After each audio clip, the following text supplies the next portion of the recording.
Сегодня мы находимся в столице Сербии, Белграде, а по какой причине, расскажу вам позднее.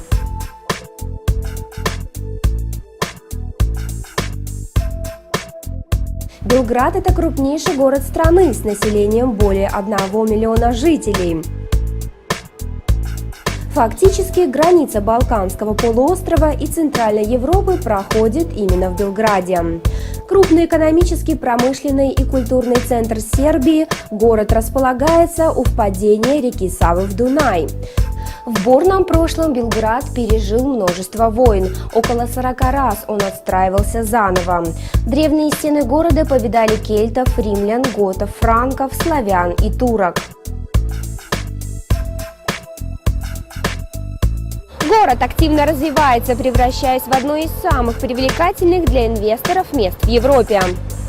После проведения демократических реформ город привлек более 3,5 миллиардов иностранных инвестиций. В основном банковский сектор, розничную торговлю, телекоммуникационный сектор.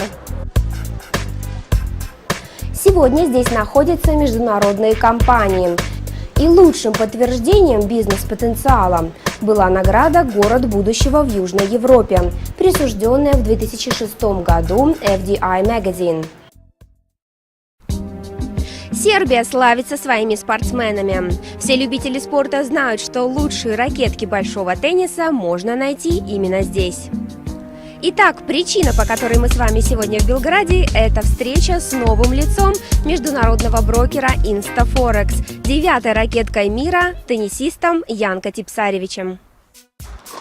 Талантливый теннисист Янко Типсаревич – победитель турниров ATP в Куала-Лумпуре, Штутгарте, Кубка Кремля, а также командных теннисных турниров Power Host World Team Cup 2009 и 2012 года и Кубка Дэвиса. В 2003 году он вошел в топ-100 лучших теннисистов по версии ATP, а сегодня он 9-я ракетка мира.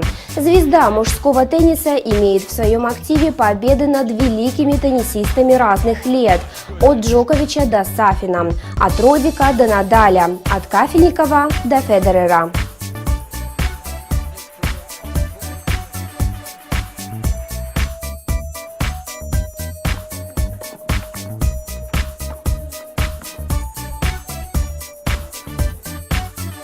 Hello, Янко. Hello. First and foremost, I'd like to mention that for all InstaForex team, it's such an honor that a member of the regular elite top 10 in tennis is the face of our company. Thank you very much. It's a big honor for me as well. In my past, I was mainly dealing with companies who are involved into tennis and sports in general. So for me, just to be picked by you guys, such a international and multinational company and a big conglomerate in terms of financial business, is a very fresh and interesting step for me. I'm very excited about it. Янко, in 2001 you win the Australian Open Juniors, so you became the first-ranked racket, and after that the way to the adult ATP appeared very fierce for you. So how do you manage to pass this thorny way? For me, it wasn't all flowers and roses after my junior career. I was the world number 1 under 18, winning the Australian Open. And at that time I was playing with only a handful of players, so I was adjusted and used to winning. But suddenly when you compete on the ATP tour, you don't play against boys anymore, you play against men, and you're losing. It's normal. Every, fresh start is difficult, so it wasn't going really uphill for me. This was a difficult time for me because I was struggling to break through to the ATP tour, but it took me for about 2 years to realize that it's okay to lose, but it's not okay not to give your best. So then when I realized that giving my best is the only way to achieve a certain level, that's the time when the victory started coming. So Янко, what do you dream of? So let's start with your career, of course. Maybe you dream of breaking into the grade 4 or 5 of tennis players or something else. Honestly, I don't dream enough. I would love that especially when I was a kid, that I was dreaming more about winning tournaments and winning Grand Slams, because in my opinion, that's a very, very important step in, first of all, any childhood, and second of all, in terms of achieving your goals when you become older. If you ask me right now, at the age of 28, what am I dreaming about? I would have to say that I dream that before I stop playing, I win a Grand Slam event. This would be a dream come true for me. Any Grand Slam would do. Have you ever thought of an occupation except tennis? Maybe what will you do after your tennis career ends? Tennis, well, by that time, we're talking about the time when I stopped playing, hopefully rather later than sooner. Tennis is and will be at that point a big part of my life. So I don't see myself being completely excluded from that part of my life. But on the other hand, I don't see myself being committed to the sport 100%, let's say being a traveling coach or something like that. I feel that, I think that at that point, this chapter of my life would be finished, and I will probably take another project, which I don't know what is going to be in 5, 6, 7, 10 years. I don't know whenever I stop. But I have a feeling that tennis will be a part of my life one way or another. You have a reputation of a tennis philosopher, as you are fond of many great thinkers like Dostoevsky, Nietzsche, Schopenhauer.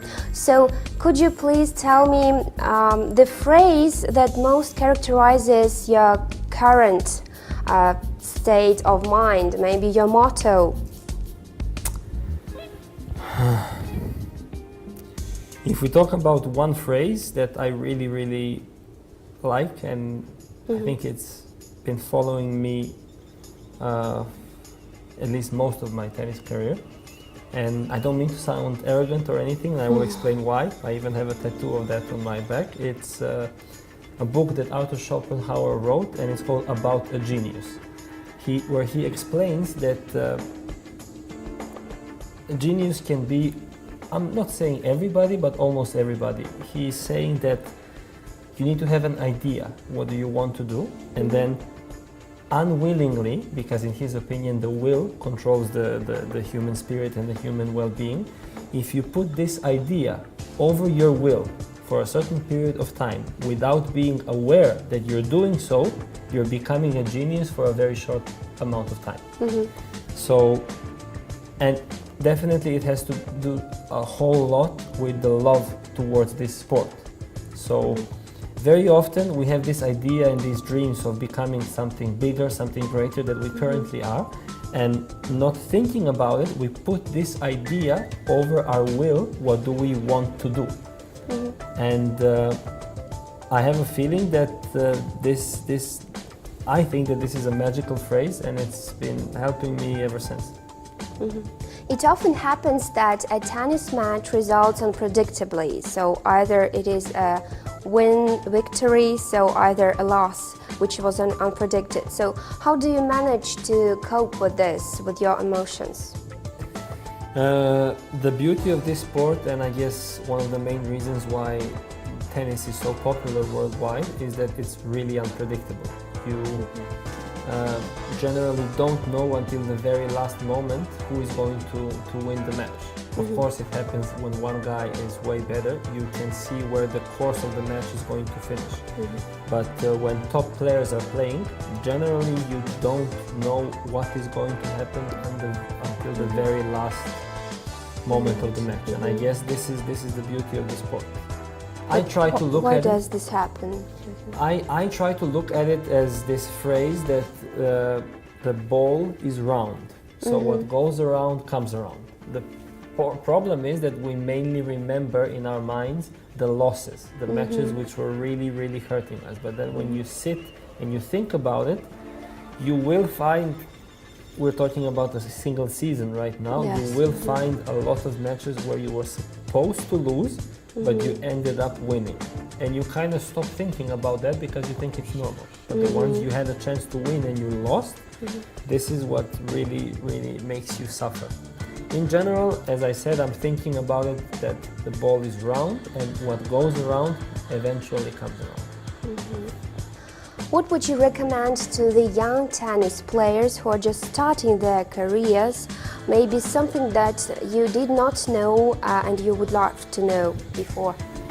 The biggest piece of advice that I could give them is that first of all, they need to be 110% sure that they want to live this kind of life. Because if you commit, you need to be ready that it's not easy, as nothing is in life. But in one way, it's a tough life because we live in hotels. We travel all around the world, like we call it like a traveling white circus, going around and entertaining people all over the planet. But on the other hand, it's nice because if you reach a certain level and if you're good enough, you're traveling to the most beautiful places where you would, normally not have a chance to see if you are living a regular life. And the second piece of advice is that if they are ready to commit and if they decide that this is their calling and this is the thing that they want to do until, well, the end of their careers, they need to make every day count. This is one of the most famous sentences I ever read. It's like a sports motivational quote from Muhammad Ali, who said, "Do not count the days, make the days count," which is so true. It actually elaborates and shows us how life and a tennis career is so short. And if you don't make your days count, you're not going to get where you want to be. So use every single day you have to improve yourself and improve your tennis game. This is the two pieces of advice that I can give. To get more achievements. Yes, because we all know how life is short, but you cannot imagine how short is a tennis career. I realized that, well, I realized it a long time ago, but this year I went to the Australian Open and I checked this board of winners who won the tournament and seniors and juniors, and I saw that I won the junior tournament 11 years ago, which is scary. It's really scary. You kind of think that you have all this time in the world, but you actually don't. You really don't.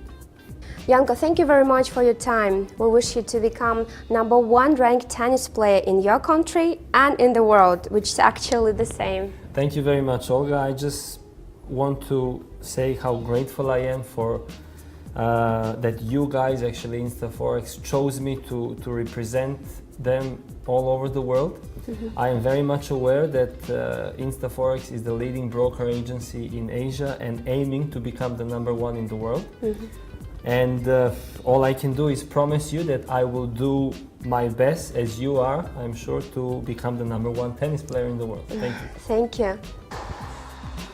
Компания «ИнстаФорекс», которая близко стремление спортсмена быть лучшим и постоянно совершенствоваться в своем профессионализме, искренне желает Янко Типсаревичу новых побед и надеется на долгое и успешное сотрудничество.